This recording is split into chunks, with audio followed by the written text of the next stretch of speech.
전 제시문 면접에서 어떤 제시문이 나올지 미리 알고 있었어요. 그래서 당연히 답도 알고 있었고 가뿐하게 최초합을 했죠.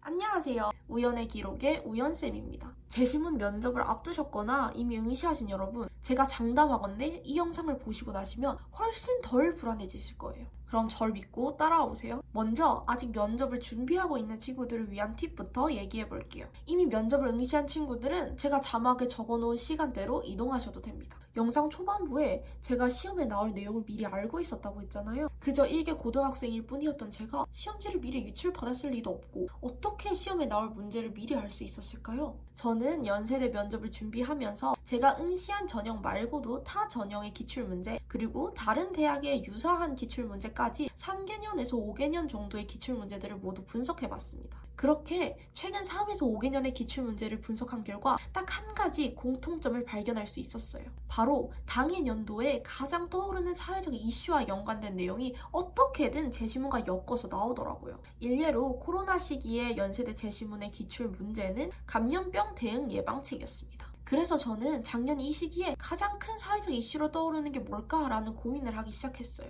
저는 뉴스를 보면서 이 정도 주제는 나올 수 있겠다 싶은 모든 내용들을 모두 메모했습니다. 징벌적 손해배상 제도라든지 G7이라든지 비트코인 이슈 그리고 러우 전쟁 등 저는 당시에 떠오르는 키워드들을 모두 정리했어요. 그러던 와중에 묻지마 칼부림 사건이 굉장한 사회적 화두로 떠오르게 되었고 이와 관련해서 우리는 법적 처벌의 수위를 높여야 한다는 목소리가 많이 나타나기 시작했어요. 진짜 웃기지만 전 저 혼자 확신을 했습니다. 올해의 키워드는 이거다. 올해는 이것과 관련된 제시문이 나오겠구나 하고요. 실제로 시험장에서 1번 문제는 법을 준수하는 행위와 관련된 문제였고 저는 그 문제를 딱 보았을 때 내 예측이 통했구나 싶었습니다. 게다가 저는 교과형을 지원했지만 활동 우수형에서 제가 예측해놨던 빈곤 제시문도 그대로 출제되었습니다. 근데 사실 어차피 제시문 주제만 알고 구체적인 내용은 알 수가 없는데 그게 과연 실제 시험장에서 도움이 될까? 라는 의문을 가지시는 분들이 분명히 있을 거라고 생각을 합니다. 당연히 여기서 그치면 그냥 주제를 미리 알고 간 사람 일에 불과하겠죠. 그런데 여러분, 여기서부터 엄청난 꿀팁 들어갑니다. 어차피 똑같이 주어진 제시문을 주어진 시간 안에 읽고 분석해내는 건 모두가 연습하면 할 수 있는 일이고 단순히 분석만으로는 같은 제시문에 대한 내용을 수백 번, 수천 번째 듣고 있는 교수님들의 눈에 띄기는 어렵습니다. 반드시 자기의 전공 지식 또는 고등 교과 과목의 내용과 엮어서 자신의 배경 지식을 뽐낼 수 있어야 해요. 그래서 저는 아까 뽑아낸 주제들에 관련해서 적용할 수 있는 추가적인 지식과 학문적 내용들을 미리 준비해 갔어요.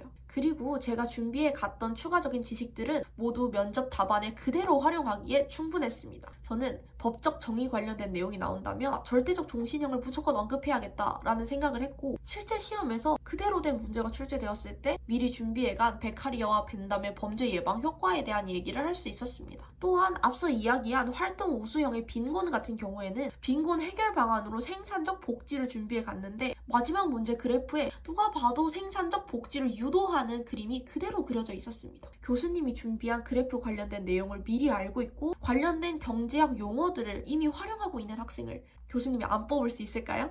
이번에는 면접이 끝난 친구들을 위한 팁을 이야기해 보려고 합니다. 저는 시험장에서 제가 예상한 주제가 그대로 나왔고 제가 미리 준비한 추가 정보를 이야기할 수 있는 상황이었음에도 불구하고 면접이 끝나자마자 난 떨어졌다 라고 생각을 했습니다. 왜냐하면 다른 친구들의 면접 후기를 보니까 저랑 정반대의 내용을 답안으로 낸 거예요. 저는 제시문 나가 무조건 인간의 이성을 다루고 있다라고 얘기를 했는데 모든 친구들이 다 인간의 감성을 다루고 있다고 답변을 낸 거죠. 그 당시에 제가 T여서 그런지도 모르겠는데 저는 감성적인 내용이 전혀 안 보였거든요. 첫 번째 면접이기도 했고 저 진짜 최선을 다해서 준비를 했기 때문에 떨어질 거라고 확신을 하고 많이 울었습니다. 그런데 결과는 최초합이었던 거죠. 생기부 기반 면접 영상에서 말씀드렸던 것처럼 면접에서 정확한 정답이라는 건 존재하지 않아요. 그냥 자신이 제시한 의견이 정답이라는 것을 어필할 만한 합리적인 근거만 있다면 자신이 제시한 의견이 정답이 되는 거였습니다. 그래서 여러분들도 아마 면접 후기도 많이 찾아보고 내가 맞나?